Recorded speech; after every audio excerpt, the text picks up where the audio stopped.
Bonjour à tous et bienvenue dans ma pause diète, le podcast où on donne la parole aux diètes. Je m'appelle Alicia, je suis diète en devenir et je travaille chez Mon Suivi Diète, un logiciel pour les diètes. Chaque mois, je pars à la rencontre de diététiciennes et diététiciens passionnés par leur métier pour nous raconter leur histoire et nous partager leurs anecdotes, conseils, difficultés, réussites, questionnements et expériences. Diète en libéral, en hôpital, en clinique, en visio, à temps plein, chacun de mes invités partage ici sa vision de la diète, ses observations, ses coups de gueule, ses épreuves et la réalité du métier. J'espère que ce podcast vous plaira et je vous souhaite une bonne écoute.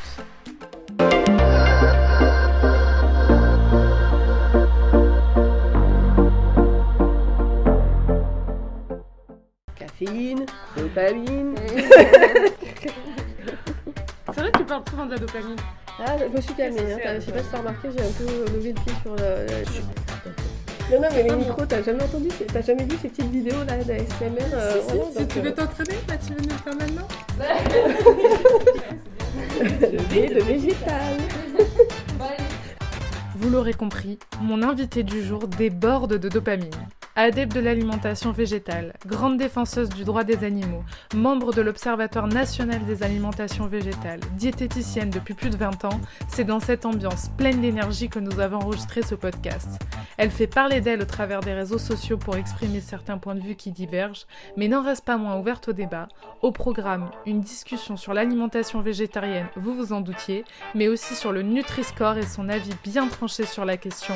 Je reçois aujourd'hui, dans cet épisode, Marie-Gabrielle Domizzi.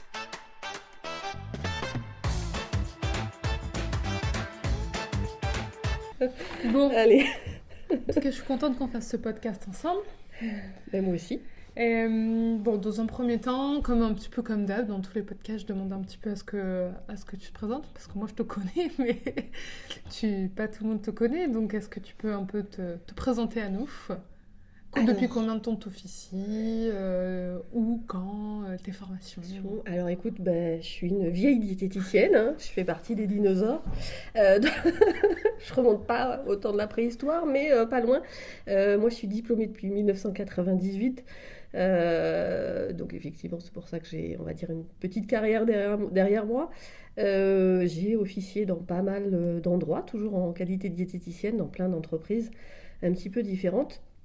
Dans l'agro-industriel, en milieu thérapeutique, dans la prestation de soins à domicile. Et puis, depuis 2015, je suis installée en libéral, qui finalement me correspond assez bien parce que ça me laisse l'opportunité de vaquer à plusieurs prestations.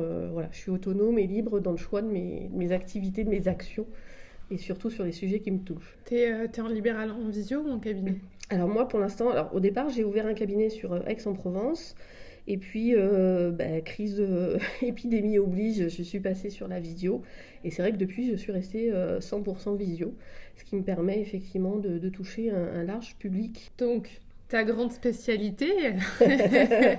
Et donc effectivement, la raison pour laquelle je suis sollicitée au niveau de parfois de loin, c'est effectivement que je me suis spécialisée dans le domaine des alimentations végétales. Je le mets au pluriel parce qu'il existe des alimentations végétales et que j'ai un peu du mal avec les étiquettes, donc c'est vrai que je préfère parler au pluriel de manière générale. Ce désir de t'orienter vers le végétal, est-ce que c'était par conviction ou ça a été, tu as vu une opportunité de te différencier par rapport aux autres diètes Alors non, moi j'y suis venue d'abord par conviction personnelle. D'accord.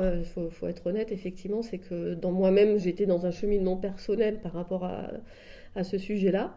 Et m'y intéressant à titre personnel, j'ai commencé à communiquer sur mes réseaux sociaux justement sur cette thématique, et j'ai senti qu'il y avait effectivement une attente, un besoin, et que les personnes étaient dans le souhait, dans le désir d'avoir un accompagnement. Donc voilà, j'ai accentué mes connaissances dans le sujet pour pouvoir les accompagner vraiment à titre professionnel. T'es végé depuis combien de temps, toi ? Depuis que je me suis installée en libéral, en fait, le fait de me mettre en libéral coïncide aussi avec mon choix de vie, c'est-à-dire que c'était l'occasion de pouvoir travailler avec effectivement les convictions et d'aller communiquer sur ces sujets-là qui me touchaient à titre personnel aussi. Donc on va dire que mon virage professionnel a suivi mon virage personnel. Mais est-ce qu'il y a quelque chose en particulier, enfin j'attends pas à ce que tu me dises qu'il y ait forcément eu un déclic, mais est-ce qu'il y a un truc plus qu'un autre? Alors non, moi je pense que c'est quelque chose que j'ai toujours eu quelque part en moi, et puis j'ai toujours été finalement entourée de personnes plus ou moins végétariennes autour de moi, donc j'ai fait mon cheminement petit à petit. Mon cheminement s'est fait, c'est vraiment un cheminement personnel. J'y suis venue assez tardivement puisque j'étais déjà adulte, j'étais même déjà maman de mon fils aîné. Et puis j'adore les animaux. C'est vrai qu'il y a d'un point de vue éthique d'emblée, voilà, il y a aussi ce cheminement parce que j'ai des animaux autour de moi et qu'à un moment donné, on fait forcément le lien de pourquoi manger certains plus que d'autres. Donc voilà, donc c'est un cheminement en fait qui s'est fait sur plusieurs années. Dans ta famille, il y avait des... Pas du tout. Alors par contre, dans ma famille proche autour de moi, non, pas du tout. Les gens ne sont pas du tout végétariens. Voilà, et ça a été plus ou moins accueilli de manière... Ouais. C'est vrai que ça effraie toujours, mais mon statut de diététicienne était justement l'argument imparable. Ta famille, ta petite famille, donc t'as 2 enfants, Ouais. et ta famille te suit là-dedans, tes enfants? Oui, alors moi, comment ça mon se passe? mari est végétarien. Quand j'ai rencontré, il était déjà végétarien. D'accord. Moi, quand j'ai eu mon fils aîné, donc je n'étais pas végétarienne. Donc mon fils, quand il est arrivé, il n'a pas été élevé sur le mode alimentaire végétarien. Voilà, mes enfants sont pas végétariens dans le sens où ils mangent à la cantine scolaire et que pour moi l'acte alimentaire englobe plusieurs déterminants et que c'est pas uniquement mettre des aliments dans une assiette, il y a aussi du lien social. Et c'est un des freins. À l'heure actuelle, on est dans une société à dominante omnivore.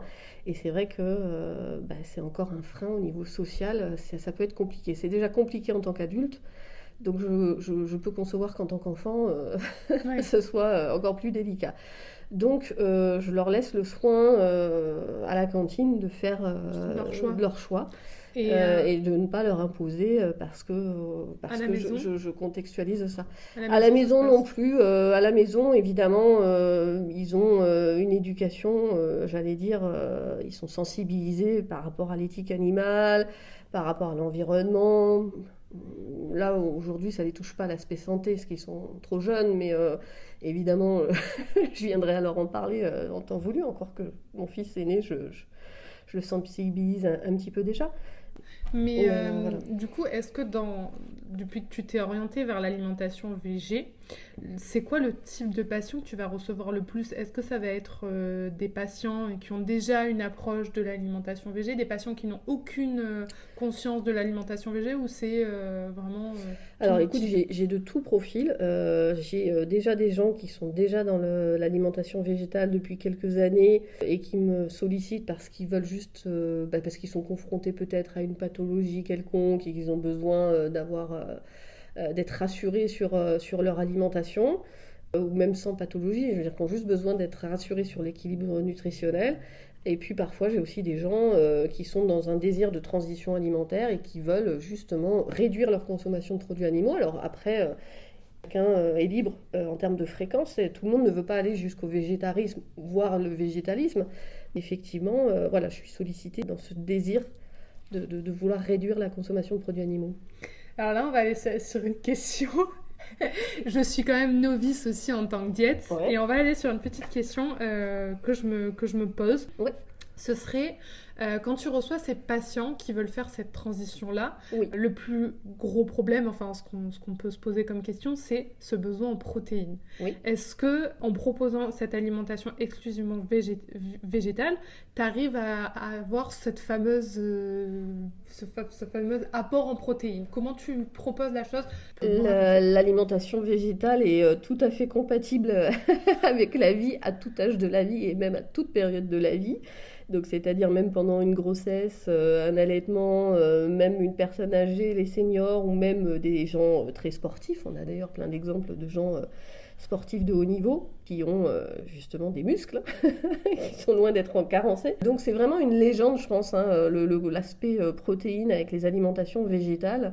Beaucoup de légendes, un peu légendes urbaines autour de cette fameuse carence protidique. Non, il n'y a pas de souci au niveau de la complémentarité. Je veux dire, puisqu'on parle souvent, on essaye de faire du lien sur les différents acides aminés et les acides aminés essentiels, et on les trouve dans le domaine végétal. Il n'y a absolument aucun souci par rapport à ça. Donc du coup, et on a suffisamment maintenant de données parce que le végétarisme n'est pas quelque chose de nouveau, hein, ça remonte depuis la nuit des temps, il y a toujours eu des... Est-ce que tu te souviens quand on a fait le premier événement qu'on avait fait avec mon suivi diète, ma question, ça avait été la suivante, c'était de savoir si, normalement on te dit effectivement de manger, d'associer céréales et légumineuses pour avoir ce taux d'acides aminés. Moi, ma crainte, c'était de dire, oui, mais pendant le repas, s'il a mangé du riz le midi et des lentilles le soir, c'était savoir s'il avait ce taux... Alors écoute, ça c'est pareil, ça fait partie des premiers... le propre de la science, c'est d'être toujours remise en question, d'être réévalué. Donc c'est vrai qu'à un moment, fut un temps, quand on parlait du végétarisme, on parlait de cette histoire de complémentarité en associant légumineuses et céréales au cours du même repas. Ça, c'est quelque chose qui est un petit peu révolu depuis déjà un certain temps, donc c'était pareil, ça revient de la légende. On n'est pas obligé de manger à chaque repas une association céréales-légumineuses, ça peut se faire sur la journée. Les acides aminés, on les stocke en fait. Donc en fait, l'équilibre ne se fait pas sur le repas, il se fait repas après repas. Et ça, c'est de manière générale, on le sait bien dans le milieu de la diététique, que l'équilibre nutritionnel, il se fait repas après repas, jour après jour. Donc l'important, c'est effectivement d'en manger en quantité suffisante en fonction de nos besoins. Mais la complémentarité se fait au fur et à mesure toute seule. Il n'y a pas besoin de le faire systématiquement à chaque repas. Ça fait partie des choses sur lesquelles on est revenu déjà depuis très longtemps sur les conseils d'alimentation végétale. Est-ce que, du coup, il y a aussi un suivi, t'as un suivi sur les bilans sanguins? Parce que pour avoir toute cette vue d'ensemble... Alors, en fait, le bilan sanguin, il n'est pas systématique. Ça aussi, ça fait partie des choses... Là, à partir du moment où on équilibre sa alimentation, je veux dire, c'est comme une personne omnivore. Une personne omnivore, il y a beaucoup de gens omnivores qui sont carencés et qui ne le soupçonnent pas. Est-ce que ces gens-là vont faire des bilans sanguins systématiquement pour vérifier leur carence? A priori, non. Hein. A priori, leur médecin va leur recommander de faire un bilan sanguin à partir du moment où il y a un symptôme. Donc là, on va faire une recherche. Chez les personnes qui ont une alimentation végétale, c'est pareil. S'il y a un symptôme, une symptologie et qu'on est dans la recherche, la première chose, en général, l'un des premiers examens, c'est le bilan sanguin, bien évidemment. Mais je veux dire, il n'y a pas de raison de faire un bilan sanguin systématiquement pour aller chercher. Pareil, ça sous-entend que l'alimentation végétale serait déséquilibrée, mais elle peut être très bien équilibrée. Et d'ailleurs, moi, les gens qui viennent me consulter sont souvent dans le désir de vouloir équilibrer leur alimentation, du coup, sont beaucoup plus consciencieux finalement que des personnes omnivores. Parce que je reçois aussi des personnes omnivores au niveau de ma patientèle. Et je pense que les gens qui souhaitent végétaliser aujourd'hui sont un peu plus consciencieux parce qu'ils sont justement dans l'optique de vouloir bien faire et de savoir est-ce qu'il y a des compléments à prendre, de parler justement de cette complémentarité de protéines. Voilà, donc du coup, je pense que les gens sont beaucoup plus sensibles à l'équilibre nutritionnel. Et leur alimentation, elle peut être très bien équilibrée tout en étant 100% végétale ou même végétarienne. Donc pour moi, le bilan sanguin, il n'est pas systématique. Certains patients sont un peu offusqués parce qu'eux sont dans le désir de faire un bilan sanguin pour vérifier, pour se rassurer. Et certains généralistes, s'ils estiment qu'il n'y a pas de raison parce qu'il n'y a pas de symptômes de carence, certains médecins peuvent refuser de prescrire le bilan sanguin, et ce que je comprends tout à fait. Ce que j'entends aussi souvent, c'est j'ai peur de grossir avec l'alimentation végé parce que c'est une fausse croyance, mais je le dis comme ça, il y a plus de féculents, plus de glucides. Là encore une fois, oui, alors il y a des fois des craintes parce qu'effectivement on a l'impression ça fait partie j'ai envie de dire des personnes qui sont contre l'alimentation végétale et qui veulent nuire et qui vont vous dire que c'est une alimentation qui est beaucoup plus glucidique, mais encore une fois c'est une question d'équilibre nutritionnel, donc non, on peut très bien, encore une fois je vais redonner l'exemple des sportifs de haut niveau, des marathoniens qui sont loin d'être des personnes en surpoids et qui vont être dans une recherche de performance et qui vont équilibrer leur alimentation végétale en adéquation avec leurs objectifs. Donc on peut tout à fait avoir une alimentation végétale qui soit équilibrée sans être trop glucidique non plus. Voilà, après c'est une question de... En fait, dans la pratique, l'alimentation végétale, elle n'est pas compliquée. C'est juste que souvent, les gens raisonnent mal. La plupart du temps, quand une personne veut faire une transition alimentaire, réduire ses apports, elle pense qu'il faut supprimer le steak de l'assiette et le remplacer par autre chose. Mais on n'est pas obligé. En fait, il ne faut pas raisonner en remplacement d'aliments. On va plutôt raisonner en apport de nutriments, quelque part. C'est un peu ça. Et donc, finalement, il faut peut-être juste réadapter ce qui était considéré comme de l'accompagnement jusque-là, va devenir un peu l'apport principal, la source protéique principale. Non, après, il n'y a pas de raison de prendre du poids plus que dans un autre mode alimentaire. Comment tu les accompagnes dans cette transition? Comment ça se passe, une consultation avec toi pour faire une transition justement vers cette alimentation-là? Alors, comment se fait l'accompagnement? J'ai envie de dire, comme toutes les consultations diététiques, il y a déjà un premier rendez-vous, un entretien où on fait un bilan et dans lequel je questionne la personne sur ses désirs, sur voilà, quels sont ses objectifs, là où elle veut aller, là où elle veut en arriver. Et puis après, je l'accompagne effectivement sur le fait d'équilibrer ses apports en fonction de ses déterminants, en fonction de ses contraintes personnelles. J'essaie d'adapter au mieux en fonction du mode de vie de la personne. Voilà, en fait, c'est vraiment un rendez-vous classique de consultation diététique. Il n'y a rien qui change. C'est juste que derrière, voilà, on va essayer d'adapter. Après, on parle aussi de l'aspect social. C'est vrai que je vais un petit peu plus loin que l'aspect nutritionnel, comme je disais tout à l'heure. Pour moi, manger, ça englobe tellement de déterminants qu'il faut, je pense, considérer tout un ensemble de facteurs pour je trouve que pour se donner le plus de chances possible, il faut savoir où on va et à quoi on va être confronté. Donc j'aime bien aborder effectivement aussi l'aspect social. Voilà. Après, je laisse les gens aussi venir. Souvent, ils arrivent déjà avec leurs questions. Ouais. Donc, oui, je crois qu'on en a pas mal sur donc, ce en fait, sujet-là. donc en fait, je réponds à leurs questions, quoi, surtout. Voilà, je les rassure. Voilà, l'idée, c'est ça. Tu leur donnes un petit peu des axes, enfin des fiches ou des fiches conseils, des choses, des supports, parce que ça c'est... Alors, pas tellement, parce que je suis pas très fanatique des supports papier. Je leur donne des liens, je les renvoie. Je ne suis pas ration alimentaire, donc je ne donne pas de ration, mais par contre, effectivement, on évoque beaucoup, on en parle déjà à l'oral, et puis après, je leur donne des liens également, s'ils veulent approfondir certains sujets plus que d'autres. Donc je vais les renvoyer, je suis membre du comité scientifique de l'Observatoire national des alimentations végétales, abréviation ONAV, voilà, qui a pas mal de ressources sur son site internet. Et donc c'est vrai que je renvoie quand il y a vraiment des gens qui ont des questions un petit peu plus pointues et qui s'y intéressent vraiment. Je peux les renvoyer sur ce site où on fait pas mal de publications et qui leur redonne de la ressource. Et puis l'ONAV édite également un outil qui s'appelle VGClick, qui est un outil qui a été développé dans le cadre d'une thèse par un médecin qui est également membre du comité scientifique et qui aujourd'hui se développe un maximum, qui est un outil qui était de prime abord à destination des professionnels médicaux pour accompagner leurs patients qui sont dans ce désir de végétaliser leur alimentation. Mais comme c'est un site en ligne, c'est également accessible. Effectivement, il y a une partie patient qui est donc accessible à tout le monde. Donc pareil, c'est également une bonne ressource. Je les renvoie plus sur ces liens-là plutôt que de leur donner des supports, des fiches. J'ai pas envie d'intellectualiser l'alimentation parce que pour moi, manger, ça reste quelque chose de naturel. Oui, parce que effectivement, comme tu dis tout à l'heure, il faut que ça reste quand même quand c'est des moments conviviaux. Là, pour Noël, par exemple, c'est un peu... Voilà, par exemple, les moments festifs, effectivement, c'est typiquement le genre de situation où quand on commence à devenir végétarien, on se retrouve confronté à des événements particuliers comme ça, où il va falloir affronter la famille, les amis, l'entourage proche. Et il va falloir gérer, effectivement... s'affirmer aussi, peut-être. S'affirmer, éventuellement. Après, moi, je n'aime pas le conflit, je trouve que c'est pas constructif. Donc, souvent, j'ai pas de conseils à donner dans le sens où, après, chacun est un peu confronté à ses propres problématiques. Donc, il n'y a pas de solution parfaite. Je pense que voilà, il faut rester ferme sur ses convictions, il faut pourquoi pas essayer d'être dans le partage. Moi, je prône beaucoup la communication et donc pourquoi pas essayer de communiquer, mais malheureusement, c'est pas toujours possible. On est toujours confronté des fois à des gens, et quand c'est l'entourage, c'est des fois même plus compliqué encore quand c'est des gens très proches de soi.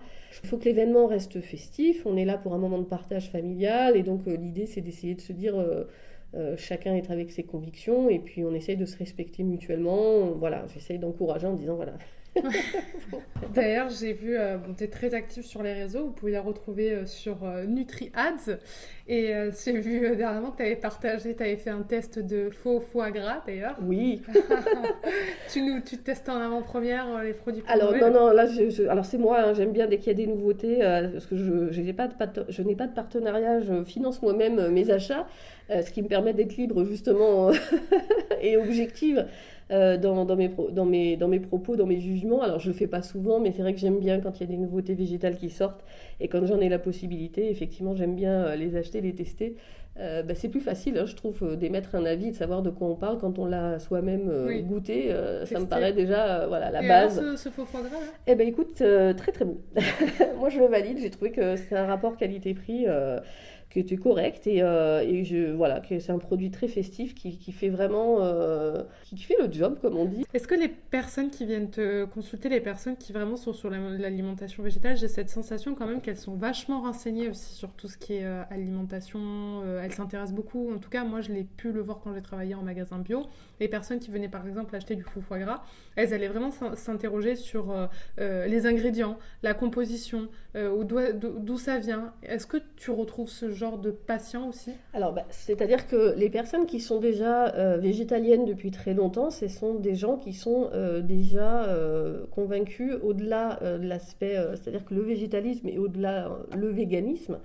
Le véganisme, c'est vraiment, j'allais dire, un point de vue global, ça va au-delà de l'alimentation. Quelqu'un qui est vegan, c'est quelqu'un qui, dans son mode de vie, va faire en sorte de ne pas exploiter tout ce qui est d'origine animale, donc dans ses tenues vestimentaires. Et donc c'est des personnes qui vont être sensibilisées, justement, qui vont être constamment dans la recherche, justement, qui vont aller regarder si la composition va être éthique. Oui. Mais au-delà du côté animal, souvent c'est relié également avec l'environnement. Enfin voilà, ça va au-delà du domaine animal, c'est-à-dire on va parler de sensibilité environnementale. Ouais. Tu arrives à tenter, enfin tu arrives justement à regarder un peu toute la liste des ingrédients et à savoir un petit peu. Ça c'est un peu, oui, ça fait partie de mon travail aussi, donc je suis un peu forcément, je regarde quand il y a des nouveautés, des nouveaux produits. Je vais effectivement regarder également. C'est pour ça que je parle de déformation professionnelle, parce que c'est vrai que j'ai l'habitude de retourner l'emballage et d'aller regarder la composition. Pas spécialement les valeurs nutritionnelles, parce que j'avoue que oui, ça m'arrive, si je suis dans la recherche d'informations précises, mais sinon, voilà, avant tout, déjà la composition. Ça fait partie, j'ai envie de dire, oui, un peu la base, voilà, on va dire que c'est le métier qui veut ça. Mais c'est comme des fois je m'amuse dans les supermarchés, je fais mes courses et de regarder les caddies des gens et de regarder, ça aussi, j'appelle ça de la déformation professionnelle. Et je regarde un peu ce qu'il y a dans les caddies, voilà, sans porter de jugement, mais en tout cas, on peut se faire des idées sur les habitudes de consommation des gens. Et on se rend compte que, bon, voilà, il va y avoir beaucoup de produits sucrés, produits gras, produits... D'ailleurs, en parlant de caddie, il n'y a pas longtemps, on t'a vu un peu sur les réseaux sociaux en faveur du Nutri-Score. Ouais. En parlant de regarder les caddies. En parlant de Et c'est un peu un discours qui peut surprendre parce que le Nutri-Score, il y a quand même beaucoup de... Enfin, il a été vachement décrié. Personnellement, je me suis pas vraiment positionnée. Je suis très curieuse. Je pense que j'en connais pas assez pour me positionner, et moi j'aime pas me positionner tant que j'ai pas toutes les données, quoique on n'a jamais tout en main, mais j'aime bien vraiment avoir approfondi la question pour me positionner. C'est remis en question vraiment régulièrement par beaucoup de diététiciennes elles soulignent des incohérences, des difficultés pour le consommateur à s'y retrouver dans les notations. Du coup, nous chez Mon Suivi Diète, on aimerait bien savoir un peu et comprendre ta position. Ouais, alors à mon grand désarroi, effectivement, le Nutri-Score est pas mal décrié par nombre de collègues qui se contentent d'en faire une analyse finalement, ou de relayer des informations de pas mal de détracteurs. Alors, je pense qu'on peut même parler de lobbyisme anti-Nutri-Score parce que ça va au-delà des diététiciens, hein, évidemment, et des diététiciennes. Il y a vraiment un grand lobbyisme anti-Nutri-Score qui est pourtant un outil de santé publique. Et je pense que ce qu'oublie nombre de collègues, c'est ça, c'est le terme santé publique. Il faut savoir de quoi on parle. Et quand on parle de santé publique, on s'adresse à une population. C'est-à-dire qu'on ne va pas s'adresser à des individus. Nous, au sein de notre cabinet, on va recevoir des individus, on va faire de la consultation personnalisée. C'est déjà des gens qui, quand ils viennent nous voir, ont la chance de pouvoir venir nous voir et ont les moyens de pouvoir le faire, ce qui n'est pas le cas de la population générale. Donc il faut avoir une vision qui va au-delà de notre patientèle, ou quand on est sur les réseaux sociaux, au-delà de nos abonnés, parce que c'est vrai qu'on le voit beaucoup sur les réseaux sociaux, des collègues qui justement essayent de démontrer les limites du Nutri-Score. Alors le Nutri-Score, oui, il a des limites, c'est un algorithme. Donc effectivement, comme tous les algorithmes, il peut y avoir des limites. Il n'est pas complet, on est bien d'accord. C'est vrai que c'est un outil qui ne tient compte que de la composition nutritionnelle des aliments, qui ne va pas tenir compte de deux autres choses qui sont importantes, qui sont donc le degré de transformation des aliments et le troisième qui est l'apport de la teneur en pesticides, on va dire. Voilà. Donc effectivement, ce sont trois dimensions santé qui sont importantes. Le Nutri-Score ne peut se concentrer que sur une de ces valeurs. Il n'y en a pas une plus importante que les autres, les trois sont importantes, mais aujourd'hui, techniquement parlant, aucun algorithme ne peut soutenir ces trois dimensions ensemble. C'est-à-dire que parmi les reproches des collègues, c'est toujours oui, mais le Nutri-Score ne tient pas compte du degré de transformation des aliments. Mais techniquement, on ne peut pas. Ce sont des données complètement différentes, la composition nutritionnelle et le degré de transformation. Ça ne rentre pas dans un même et seul algorithme. Donc on ne peut pas. D'ailleurs, l'équipe du Nutri-Score, et je vous conseille d'ailleurs de lire le livre du docteur Serge Erkberg, qui est le fondateur, l'initiateur avec son équipe du Nutri-Score. Il a écrit un livre justement sur toutes les difficultés auxquelles il a été confronté, parce que c'est quelque chose qui n'est pas nouveau, le Nutri-Score, et il a été confronté à pas mal de choses, et il y a un gros lobbyisme de la part de l'industrie agro-industrielle qui lui ont mis beaucoup de freins pour s'opposer justement à cet outil. Ce qui est complètement contradictoire d'ailleurs, et c'est ce qui me choque moi aujourd'hui quand je vois des collègues justement décrier le Nutri-Score, c'est qu'en fait ils luttent justement contre la malbouffe, ils veulent que le consommateur soit le mieux informé possible, et ils veulent lutter justement contre les dérives des industriels. Et justement, en étant contre le Nutri-Score, en fait, en s'y opposant, finalement, ils jouent le jeu des industriels. Oui, mais donc ta position, ce serait de dire c'est un premier pas vers... Exactement, moi je le vois comme un outil, et en plus j'en parle en connaissance de cause parce que dans mes activités professionnelles, je vais également sur le terrain, je vais faire de l'éducation nutritionnelle dans les écoles, et en particulier dans des zones, ce qu'on appelle REP, REP+, qui sont donc des zones d'éducation prioritaire, donc avec des publics dont parfois l'objectif est déjà de pouvoir se nourrir. Donc quand on est dans sa vie à déjà avoir de quoi se manger, de quoi pouvoir se nourrir, clairement on n'en est pas à choisir entre du Nesquik ou de la poudre 100% cacao. Clairement, voilà. Donc je pense qu'en fait il faut raisonner à l'échelle vraiment de la population. Le Nutri-Score, ce n'est que le reflet de la composition nutritionnelle des aliments. Donc en fait c'est un outil, c'est l'OMS qui a sollicité la création de cet outil-là. C'est le Nutri-Score qui a été reconnu, qui a été retenu. Mais en tout cas, voilà, il y a eu un constat de se dire aujourd'hui, il faut aider les populations à pouvoir gagner en visibilité sur la composition nutritionnelle des aliments. Après, il faut savoir le lire, il faut savoir l'utiliser. Et je pense que plutôt que de perdre de l'énergie à pointer les faiblesses ou les limites du Nutri-Score, on devrait passer notre énergie à expliquer aux gens comment l'utiliser. Et là, je pense qu'on aurait tout à gagner, aussi bien pour la population que nous en tant que professionnels, où on gagnerait également en crédibilité, en soutien de la population. Comment, à ton avis, on peut l'utiliser ? Parce que je prends l'exemple, je crois me souvenir que, par exemple, l'huile d'olive avait une mauvaise notation. Alors que, c'est effectivement, comme tu disais au départ, ils ne prennent pas en compte ce que l'huile d'olive a comme apport à côté. Est-ce que, si je me fais bête, le Nutri-Score se base exclusivement sur l'apport calorique ? Alors pas du tout. En fait, ce qu'il faut voir, c'est que souvent, comme c'est un système de notation A, B, C, D, oui. En fait, les gens pensent que la note va correspondre à une mauvaise note. Je prends un exemple avec une note de C.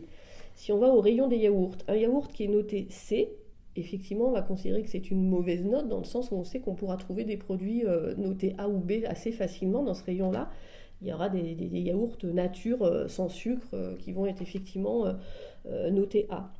Si on va au rayon des huiles, une huile qui va être notée C, donc la même note, par contre ce sera une bonne note parce qu'on sait qu'on va par contre trouver davantage d'huiles classées D ou E.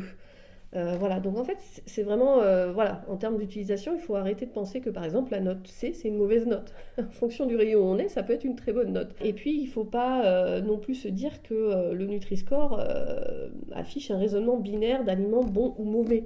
C'est pas du tout ça, c'est pas l'objectif. D'ailleurs, quand on se renseigne et qu'on va lire, justement, et j'invite tout le monde à aller lire le blog du Nutri-Score, on se rend bien compte que, voilà, encore une fois, c'est un guide. L'idée, c'est d'aller orienter au sein d'un même rayon sur les produits qui vont être qui vont avoir une composition, on va dire, la plus optimale. Mais on le sait très bien qu'après, il va y avoir une question également de quantité. Je veux dire, quand on va manger des produits sucrés, quand on va manger des gâteaux, on sait qu'on est là dans une dimension de plaisir. Donc tous les diététiciens le savent, il n'y a pas d'interdit alimentaire. Après, c'est un terme de fréquence de consommation et de quantité de consommation qui vont faire qu'une alimentation est plus ou moins saine Mais je peux comprendre aussi, entendre aussi que ça peut induire le consommateur en erreur. Il y a des statistiques qui sont faites et 90% des utilisateurs sont satisfaits du Nutri-Score. En fait, les détracteurs, ils sont sur les réseaux sociaux, c'est un microcosme qui est rattaché à un lobbyisme. Et voilà, et en fait, en réalité, sur le terrain, il y a déjà des études. Faut vraiment, je vous invite à aller lire tout le monde le Nutri-Score avec le blog et tout ça. Il y a vraiment plusieurs études qui sont derrière. C'est scientifiquement prouvé. Il y a des résultats aujourd'hui sur l'usage du Nutri-Score. Donc non, c'est pour ça que je le soutiens parce que à plusieurs titres, il a vraiment un impact positif. Évidemment avec les limites qu'on lui connaît, mais d'ailleurs il y a une mise à jour qui est prévue là pour 2023. Donc c'est un outil qui ne demande qu'à être amélioré et qui sera amélioré. Mais pour toi sur le terrain, quand tu es sur le terrain, que pensent les gens du Nutri-Score? Pour toi, qu'est-ce que ça leur apporte? Écoute, moi je te donne un exemple probant qui m'est encore arrivé là en allant dans une école, arrivé dans cette école-là où justement la population, moi je vois des élèves qui le matin sont capables de me parler de pizza, de kebab et de hamburger ou de coca en guise de petit déjeuner. Moi j'ai été interpellée par un de ces élèves en me disant Madame, est-ce que c'est vrai que le Nutri-Score, le Nutella ne veut pas le Nutri-Score sur ses produits parce qu'il sait qu'il aura une très mauvaise note. Donc je me dis, voilà, je suis en face d'une population, d'une classe sociale qui me parle du Nutri-Score. Un enfant de CM1 vient me solliciter, vient me questionner et il a bien compris. En plus, sa question était tout à fait pertinente et il en avait déjà la réponse lui-même. Donc je me dis, finalement, le Nutri-Score, il fait son job. Là, la mission, elle est remplie. La mission, elle est remplie, ça veut dire qu'il a été sensibilisé, il se rend compte que le Nutella, il y a peut-être des choses à revoir. Voilà, donc du coup, c'est pour ça que je parle vraiment d'outils de santé publique. Il faut le voir en termes d'usage au niveau population. L'idée, si le Nutri-Score, il n'est pas là pour solutionner et faire le travail des diètes. Il est là pour faire aider à adopter de meilleurs gestes. Mais il n'est pas là pour dire, ce n'est pas via le Nutri-Score qu'on va éradiquer les maladies chroniques, le diabète, les maladies cardiovasculaires.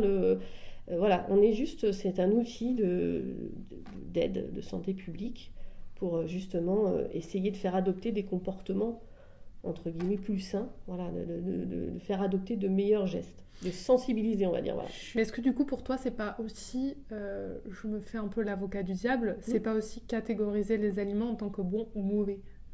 Non, justement, c'est ce que je disais tout à l'heure, c'est qu'en fait, il ne faut pas le voir comme un outil de raisonnement binaire. Et d'ailleurs, je trouve qu'au contraire, c'est les collègues qui, sur les réseaux sociaux, font des posts en comparant des produits qui, eux, incitent justement à ce raisonnement binaire. Le Nutri-Score, il est là comme un guide, il n'est que le reflet des valeurs nutritionnelles de l'aliment.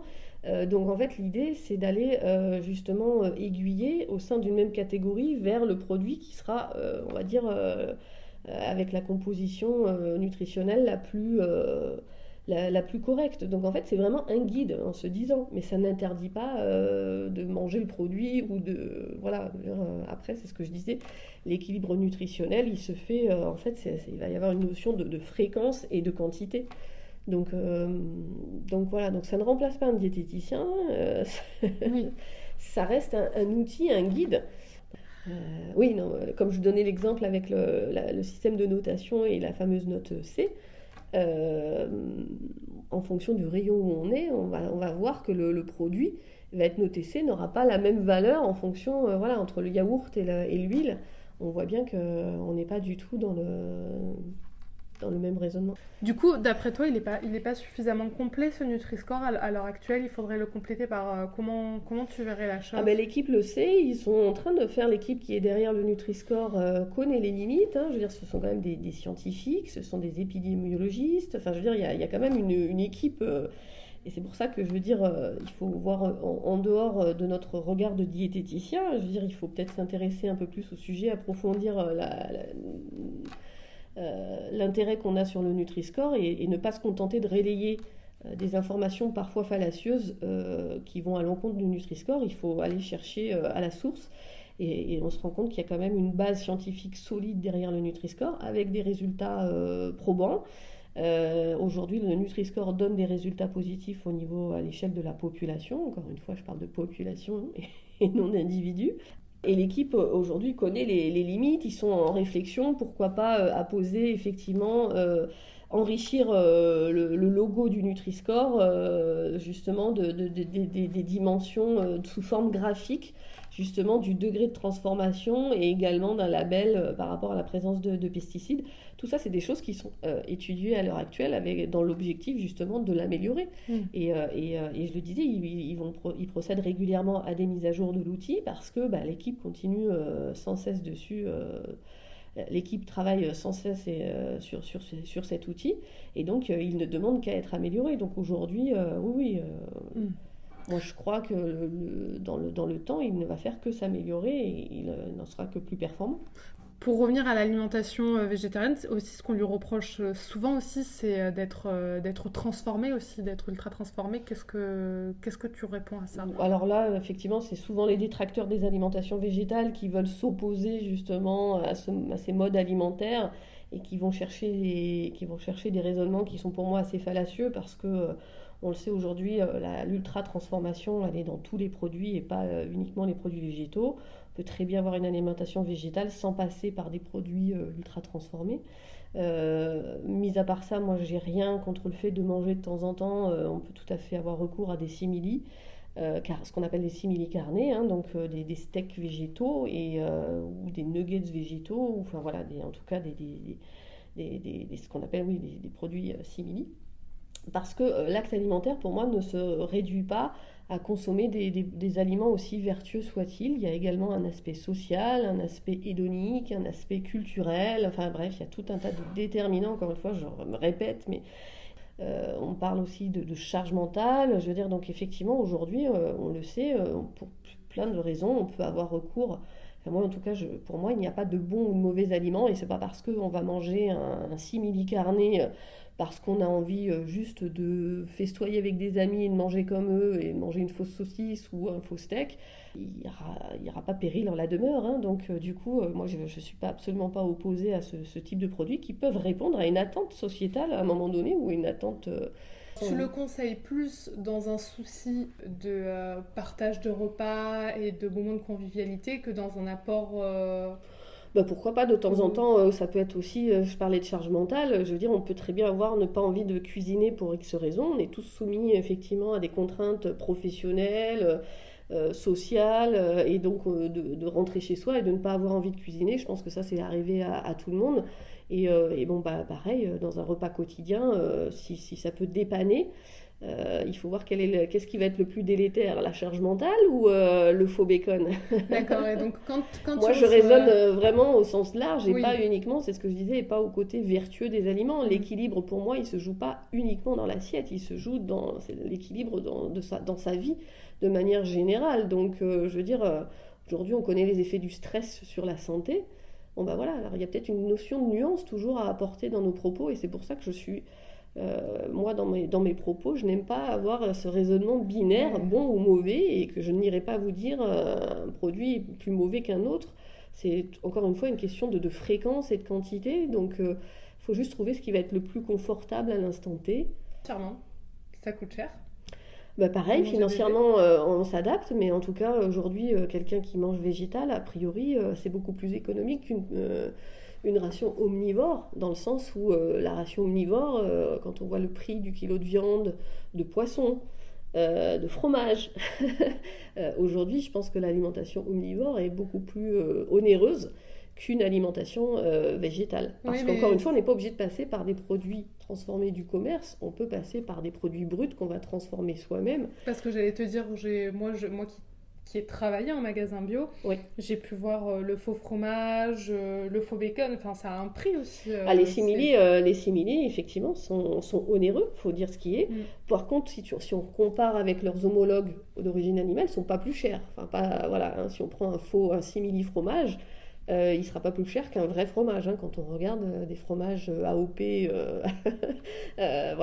qui sont labellisés, le fromage ça coûte très cher. Je veux dire, quand on regarde aujourd'hui les fromages végétaux, ils ne sont pas plus chers que leurs homologues. Donc évidemment, ça a un coût. Après, on n'est pas obligé de se nourrir de simili fromages. Après, chacun essaye d'adapter. Effectivement, ça fait partie d'ailleurs, quand je reçois des personnes en consultation, ça fait partie des critères. L'aspect économique, ça fait partie aussi des critères qui va rentrer en jeu dans mes conseils, dans mes recommandations pour essayer de guider la personne vers ce qu'elle pourra s'offrir. Si on a des jeunes diètes qui nous écoutent, ce serait quoi les conseils que tu donnerais si on souhaite se spécialiser justement en alimentation végé? Est-ce que tu as des formations? Est-ce que tu as des livres à proposer? Donc tout à l'heure déjà tu nous en parlais d'un. Oui, alors en fait la grande chance qu'il y a, c'est que de manière assez récente, il y a aujourd'hui des formations disponibles pour pouvoir se professionnaliser sur cette thématique. Il existe un DU, qui est le DU des alimentations végétales à la Sorbonne.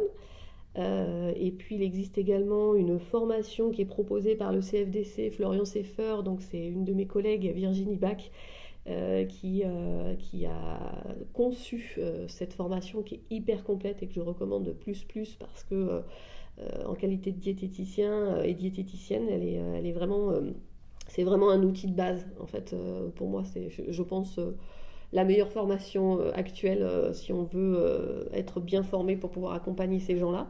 C'est également le livre d'une autre de mes collègues qui s'appelle Léa Lebrun, coécrit avec Fabien Badariotti, qui s'appelle La meilleure façon de manger végétal. Je pense qu'ils m'en voudront pas de dire que le tome 2 va sortir début 2023. Donc du coup, voilà, je fais un petit teasing info plus. Donc il y a déjà un premier tome qui est d'ailleurs parti en réimpression tellement il a eu du succès. Ça s'adresse au grand public. Voilà, ça fait partie des petits outils à avoir, je pense, en tant que référence. Et puis je parlais de l'ONAF tout à l'heure et de son outil VGClick. Pareil, j'incite tout le monde à aller se renseigner. Ça fait déjà des outils de base pour commencer, même si ça ne remplace pas une formation. En tout cas, c'est des outils. Moi, je l'utilise au quotidien, VGClick, dans mes consultations. Et enfin, notre petite question de fin, c'est si tu devais être un plat, tu serais lequel ? Il y en a tellement des plats que j'aime. Évidemment, ce serait un plat végétal, mais lequel choisir, j'aime beaucoup. Un houmous, c'est très stéréotypé, mais j'aime le pois chiche. Ouais, c'est super bon le houmous, bien fait là, maison, c'est génial. Voilà. Oui, puis le houmous nature classique, la version, on reste puriste parce qu'on peut le décliner en plein de façons, ça c'est chouette. C'est vrai qu'on peut lui ajouter de la betterave, hop, il devient rose, ça fait très sympa. On peut lui ajouter, plein d'ingrédients supplémentaires pour le transformer, le faire évoluer, mais je pense qu'un houmous classique de base sur une tartine et en plus d'un point de vue nutritionnel, je pense que je serais intéressante, protéines végétales, bon gras. Tu le fais toi-même. Bon, en tout cas, merci beaucoup Marie-Gabrielle, et puis on peut te retrouver du coup sur ton Instagram, sur NutriAds, et merci de ta présence. Merci de ton écoute, de ton accueil. J'espère que cet épisode vous aura plu. N'hésitez pas à le partager autour de vous et à nous suivre sur nos différents réseaux sociaux, Alicia-mon suivi diète ainsi que mon suivi diète. Je vous remercie pour votre écoute et d'être de plus en plus nombreux à nous écouter. Je vous dis à très vite pour un nouvel épisode de ma pause diète.